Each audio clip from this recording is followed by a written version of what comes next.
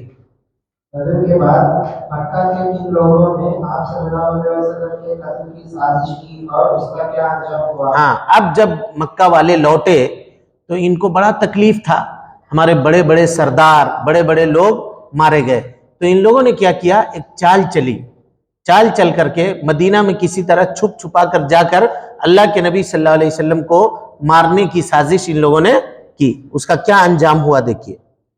چلیے. بدر کے بعد عمیر بن وہب اور صفوان بن امیہ نے آپ صلی اللہ علیہ وسلم کے قتل کی سازش کی اور اس مقصد کے لیے عمیر مدینہ آیا لیکن اسے پکڑ لیا گیا, اور جب آپ صلی اللہ علیہ وسلم نے اسے اس کی سازش کے بارے میں بتایا تو وہ مسلمان ہو گیا. دیکھیے, عمیر ابن وہب اور صفوان ابن امیہ یہ دونوں کے دونوں خانہ کعبہ میں بیٹھے ہوئے تھے جنگ بدر کے بعد. کہاں بیٹھے ہوئے تھے؟ خانہ کعبہ میں. صفوان ابن امیہ نے عمیر ابن وہب سے کہا کہ کاش کوئی آدمی جا کر کے محمد صلی اللہ علیہ وسلم کو قتل کر دیتا. عمیر ابن وہب نے کہا کہ میں قتل کر دوں گا, لیکن اگر میرے اوپر بہت قرضہ ہے, میں بہت لوگوں کا پیسہ لیا ہوا ہوں, اگر کوئی آدمی وہ قرضہ ادا کر دے اور میرے بال بچوں کے دیکھنے کی ذمہ داری لے لے کہ ان کی دیکھ بھال کرے گا, اگر یہ ذمہ داری لے لے تو میں جا کر کے مدینہ کیا کروں گا, قتل کر دوں گا. صفوان ابن امیہ نے کیا کہا کہ ہاں میں ذمہ داری لیتا ہوں, میں تمہارا سارا قرضہ ادا کر دوں گا اور تمہارے بال بچوں کا کھانا خرچہ بھی میرے ذمہ ہے. یہ کہا کر کے وہب کو بھیج دیا ہے نا, عمیر بن وہب کو بھیجا. اللہ کے نبی صلی اللہ علیہ وسلم نے جب عمیر ابن وہب کو دیکھا تو آپ نے بلایا اور بلا کر کے کہا تم نے اور صفوان ابن امیہ نے خانہ کعبہ کے پاس بیٹھ کر کے کیا بات کی تھی؟ جب وہب نے یہ دیکھا, عمیر ابن وہب نے, کہ صرف ہم لوگ 2 آدمی بات کر رہے تھے, تیسرا کوئی بھی نہیں تھا, ان کو کیسے پتا چلا؟ تعجب کیا. تب وہ سمجھ گیا کہ نہیں, یہ ضرور اللہ کے رسول ہیں, اور وہ ایمان لے آیا. چلیے.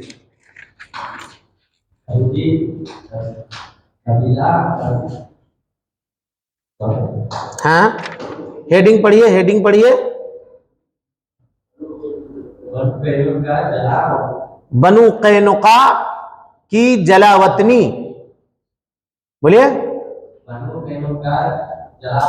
کی جلاوطنی کہتے ہیں جی دیش نکالا دینے کو, گاؤں سے بھگا دینے کو, ہے نا. جیسے کوئی آدمی آپ کے وجے واڑہ میں ہے, مثال کے طور پہ آپ نے اس کو سزا کے طور پہ کیا کہا کہ وجے واڑہ میں تم کو رہنے کی اجازت نہیں ہے, یہاں سے جاؤ, تم کہیں جا کر کے رہو, گنٹور جا کے رہو, کہیں اور جگہ جا کر کے رہو, لیکن وجے واڑہ میں نہیں رہ سکتے. اسی کو کیا کہتے ہیں؟ جلا وطنی. جلا کے معنی بھگا دینا, اور وطن معنی وطن سے بھگا دینا. چلیے. یہودی قبیلہ بنو قینقاع سے لڑائی کب پیش کیا اور کیوں؟ دیکھیے ایک منٹ, مدینہ میں نا یہودیوں کے 3 مشہور قبیلے تھے. کتنے؟ 3 مشہور قبیلے تھے. ایک کا نام تھا بنو قینقاع, ایک کا نام تھا بنو نذیر, اور ایک کا نام تھا بنو قریظہ. ٹھیک ہے, یہ 3 قبیلہ تھا. یہ پہلا قبیلہ ہے بنو قینقاع, جس سے مسلمانوں کی لڑائی ہوئی. کیوں ہوئی, کب ہوئی, وہ بتا رہے ہیں. چلیے پڑھیے.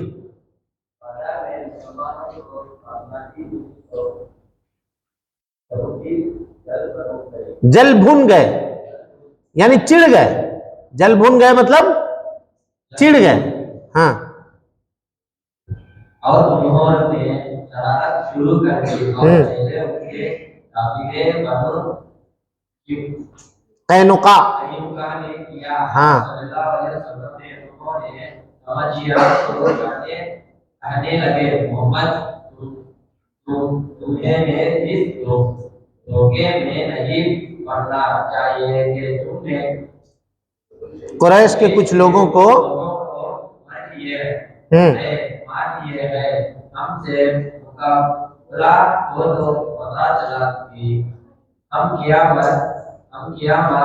مرد ہیں مرد آپ صلی اللہ علیہ وسلم نے اس پر صبر کیا لیکن ایک دن بازار میں ان میں ایک یہودی کے ایک مسلمانوں کے عورت کو برہنہ کر دیا جس سے ایک مسلمانوں نے اس قتل کر دیا اور جواب میں مسلمانوں کو بھی قتل کر دیا گیا تو آپ صلی اللہ علیہ وسلم نے ان کا گراؤ کیا یہ شوال روز ہجری کی بات ہے. دیکھیے جی کل ہم لوگ یہ بات پڑھ چکے ہیں کہ اللہ کے نبی صلی اللہ علیہ وسلم جب مدینہ تشریف لائے تو 3 کام کیا تھا. 3 کام میں سے ایک کام کیا تھا؟ مدینہ کے یہودیوں سے کیا کیا تھا؟ آپ نے معاہدہ کیا تھا. معاہدہ میں کیا تھا؟ ہم لوگ امن سے رہیں گے. اور کیا تھا بولیے؟ باہر سے جو آئے گا اس کا مل کر کے مقابلہ کریں گے اور دھوکہ وغیرہ کا معاملہ آپس میں نہیں کریں گے. لیکن یہ قبیلہ بنو قینقاع جو تھا اس نے دھوکہ شروع کر دیا. بات اصل یہ ہوئی کہ جب مسلمان جنگ بدر میں جیت گئے نا تو یہودی جو ہوتے ہیں نا چھوٹے دل کے لوگ ہوتے ہیں. یہ الگ بات ہے کہ ہم لوگ سمجھتے ہیں کہ وہ لوگ بہت انٹلیکچول ہیں, بہت وہ لوگ زندگی جینے والے ہیں. نہیں, بہت گھٹیا لوگ ہوتے ہیں یہودی. خاص طور پہ وہ مسلمانوں کی خوشی کبھی بھی برداشت نہیں کر سکتے. تو ان لوگوں نے صحابہ کو یہ تانا دیا رہے تم مکہ والوں سے جیت گئے تو اپنے آپ کو کیا سمجھ رہے ہو؟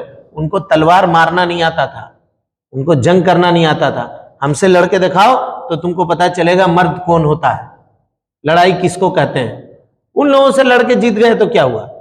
یہ تانا دیتے تھے. لیکن اللہ کے نبی صلی اللہ علیہ وسلم سن کر کے صحابہ کو کہتے تھے چپ رہو, کوئی جواب مت دینا. اسی درمیان میں ایک مسلمان عورت بازار گئی. قینقاع کیا تھا؟ بازار تھا. کیوں؟ اس کی دلیل کیا ہے قینقاع بازار تھا؟ کل قینقاع کا نام گزرا ہے. کہاں پہ گزرا ہے بولیے جلدی؟ عبد الرحمن ابن عوف کو کون سا بازار دکھایا گیا تھا؟ قینقاع کا. ایسے ہی یاد کیجئے گا قینقاع کا. تو قینقاع بازار میں گئی سامان خریدنے کے لیے. وہ عورت بیٹھ کر کے سامان خرید رہی تھی. ایک یہودی آ کر کے ان کا کپڑا پیچھے سے لے کے ان کے سر کے اوپر باندھ دیا. اب جیسے عورت سامان خرید کے اٹھی پیچھے سے کیا ہوا؟ کپڑا اوپر اٹھ گیا. اب سارے یہودی دکاندار جو تھے وہ تالی مار مار کر کے ہنسنے لگے. وہاں ایک مسلمان آدمی صحابی کھڑے تھے, انہوں نے یہ دیکھا تو ان کو برداشت نہیں ہوا. جس نے ایسا کام کیا تھا انہوں نے اس کو کیا کیا؟ قتل کر دیا. اب یہاں سے لڑائی بھڑک گئی. یہ معاملہ کب کا ہے؟ شوال سن 2 ہجری کا ہے. غزوہ بدر کب ہوا تھا بولیے پھٹ سے جلدی بولیے؟ 17 رمضان 2 ہجری. اور شوال رمضان کے بعد کا جو مہینہ ہوتا ہے وہ کون سا مہینہ ہوتا ہے؟ شوال کا مہینہ ہوتا ہے. ابھی یاد ٹھیک ہے؟ اگر اس طرح سے یاد رکھیے گا تو یہ ذہن میں بیٹھ جائے گا. 17 رمضان سن 2 ہجری میں غزوہ بدر پیش ہوا. اس کے بعد اللہ کے نبی صلی اللہ علیہ وسلم وہاں سے بدر سے واپس آئے. رمضان کے بعد دوسرا مہینہ جو ہوتا ہے, جو عید کا مہینہ, جو 2 دن پہلے ابھی ختم ہوا ہے, شوال کا مہینہ جس میں نفل روزہ رکھا جاتا ہے, تو اس مہینے میں کیا ہوا؟ یہ قینقاع کا یہ معاملہ پیش آیا. چلیے یہ معاشرہ کتنے دن تک جاری رہا اور کیسے ختم ہوا؟ یہ معاشرہ 15 دن تک جاری رہا. پھر انہوں نے ہتھیار ڈال دیا اور رسول اللہ صلی اللہ علیہ وسلم نے انہیں شام کے علاقے کی طرف جانا وطن کر دیا. جان تو دنوں بعد ان میں سے اکثر لوگ مر گئے. محاصرہ کس کو کہتے ہیں؟ محاصرہ کہتے ہیں پہلے زمانے میں لوگ کہاں رہتے تھے؟ قلعہ میں رہتے تھے. قلعہ بنا کر کے, آپ لوگ فورٹ جس کو کہتے ہیں دیکھے ہوں گے, لال قلعہ, اور دوسرے جس کی چاروں طرف بڑی بڑی کیا ہوتی ہے؟ دیوار ہوتی ہے. تو پہلے زمانے میں جو گاؤں ہوا کرتے تھے نا, گاؤں کے چاروں طرف کیا ہوتا تھا؟ دیوار ہوتا تھا. اور گاؤں میں داخل ہونے کا ایک دروازہ ہوتا تھا, نکلنے کا ایک دروازہ ہوتا تھا, وہاں پہ سپاہی بیٹھتا تھا. ہر آدمی کو گاؤں میں داخل ہونے کی اجازت نہیں ہوتی تھی. یہ سب دیکھیں ہیں کہ نہیں دیکھیں ہیں؟ یعنی دیکھا تو نہیں ہوگا, پڑھا ہوگا آپ لوگوں نے, یا کہیں اور کسی سیریل وغیرہ میں, کسی پکچر وغیرہ میں دیکھا ہوگا. ہاں جی, دیکھا ہے نہیں دیکھا ہے؟ ہاں, ہوتا تھا اس طرح سے. ٹھیک ہے, ہسٹوریکل چیز ہے, ان چیزوں کو جاننا چاہیے. تو یہ لوگ کیا ہوا نا, جب بنو قینقاع سے لڑائی ہوئی تو بنو قینقاع کے لوگ اپنے گھر میں گھس کر کے, اپنے شہر میں گھس کر کے دروازہ بند کر لیتے ہیں, کسی کو اندر آنے کی اجازت نہیں ہے. اللہ کے نبی صلی اللہ علیہ وسلم نے کیا کیا, ان کو چاروں طرف سے گھیرے میں لے لیا. اب جب ایک آدمی شہر میں رہے گا تو کتنے دن تک رہے گا؟ کھانے پینے کا اسٹاک ختم ہوگا کہ نہیں ہوگا؟ پانی کے لیے باہر نکلنا پڑے گا کہ نہیں؟ سبزی کے لیے, دوا کے لیے اور دوسری چیزوں کے لیے نکلنا پڑے گا کہ نہیں پڑے گا؟ تو جب اس کو باہر سے گھیر لیا جاتا تھا, اسی کو کہا جاتا تھا محاصرہ. کیا کہا جاتا تھا؟ محاصرہ. تو اللہ کے نبی صلی اللہ علیہ وسلم نے ان کا محاصرہ کیا. محاصرہ کرنے کے بعد وہ لوگ جب مجبور ہو گئے تو ان لوگوں نے ہتھیار ڈال دیا, سرنڈر کر دیا. ہتھیار ڈال دیا مطلب سرنڈر کر دیا, معافی مانگ لیا, کہا ہم لڑائی نہیں لڑنا چاہتے. اللہ کے نبی صلی اللہ علیہ وسلم نے ان کو کیا کیا, ملک شام کی طرف جلا وطن کر دیا. کہا تم لوگ دھوکے باز ہو اور دھوکے باز لوگ ہمارے ساتھ رہنے کے لائق نہیں ہو, مدینہ چھوڑ کر کے باہر نکل جاؤ. وہ ان لوگوں کو مدینہ سے بھگا دیا گیا. چلیے, سویق کیا ہے؟ سویق, سویق کس کو کہتے ہیں؟ سویق کہتے ہیں ستو کو. ستو جانتے ہیں؟ ستو چنا جو ہوتا ہے نا, چنے کو پیسا جاتا ہے. چنے کو پہلے بھون کے اس کے بعد اس کو پیس دیا جاتا ہے, آٹا کی طرح ہو جاتا ہے. ٹھیک ہے, پہلے زمانے میں لوگ اس کو بہت کھاتے تھے, آج بھی بہت کھایا جاتا ہے. نارتھ کے علاقے میں کھایا جاتا ہے, ادھر ساؤتھ میں اس کا رواج تھوڑا کم ہے. تو اس پہ کیا کرتے ہیں, سفر وغیرہ میں لے کر جاتے ہیں. کوئی روٹی ووٹی بنانے کا چکر نہیں, اس کو آٹا نکالا, اس پہ پانی ڈالا, نمک ملایا یا شکر ملایا اور اس کے بعد اس کو ویسے ہی کھا لیا. سویق, اس کو عربی میں کیا کہتے ہیں؟ سویق. چلیے, بدر کے بعد ابو سفیان نے نظر مانی کی کہ جب تک وہ مسلمانوں سے بدلہ نہیں لیں گے غسل نہیں کریں گے. اسی نظر کی تعمیل کے لیے وہ 2000 سواروں کے ساتھ آئے اور مدینے کے قریب عریس نامی مقام پر چپا مار کر جلول کے کچھ کھجور کے درخت کاٹ کر اور جلا کر اور 2 آدمیوں کو قتل کر کے بھاگ نکلا. آپ کو جب اس کے بارے میں معلوم ہوا تو آپ نے اس کا پیچھا کیا, لیکن وہ ہاتھ نہ آیا. وہ اپنا بوجھ ہلکا کرنے کے لیے راستے میں ستو گراتا گیا تھا. اس لیے اس واقعے کو غزوہ سویق کہتے ہیں. سویق کا معنی ہے ستو. ستو, سمجھ گئے؟ ستو کیسے بنتا ہے ہم آپ کو بتا دیے, اس کو کس طرح سے بنتا ہے. بہرحال جب بدر سے واپس گیا نا تو ابو سفیان نے یہ نظر مان لی کہ جب تک میں مسلمانوں کو نہیں ماروں گا تب تک میں غسل نہیں کروں گا, پانی نہیں نہاؤں گا. یہ کر لیا. اب اس قسم کو پورا کرنے کے لیے وہ چند لوگوں کو لے کر نکلا اور مدینے سے قریب ایک بستی کے اوپر حملہ کیا, کھجور کے درختوں کو کاٹ دیا, 2 آدمی کو قتل کر دیا.